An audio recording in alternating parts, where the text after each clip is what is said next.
you went through all those things you did in physical therapy. At some point, they became comfortable that you didn't have to live in a crib. Mm-hmm.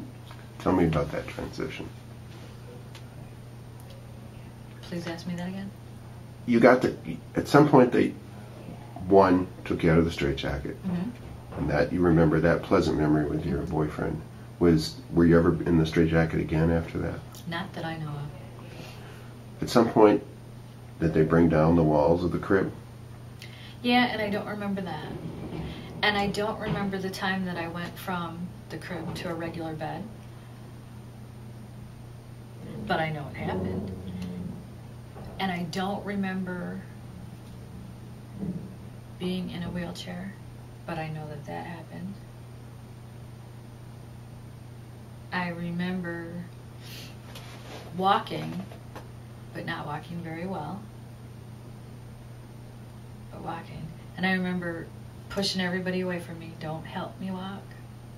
Let me fall, I remember that. Where was that? That was when I was staying at my parents'. For outpatient rehab, there was a hospital van that came and got many of us that had outpatient rehab. And the van would come get us at our homes and take us to the hospital and then bring us back. And I don't remember being escorted from the house to the van or escorted from the van to the house, but I know that it happened.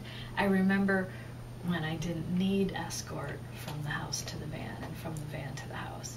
And I remember my first memory of not needing to be escorted from the van to the house.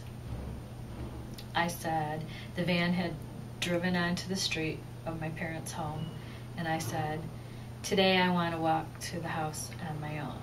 And there was a driver and then an assistant or whatever, and they said, well, okay, but we're going to watch you. And so they pulled up in front of the house, and I got out of the van and I walked to the house.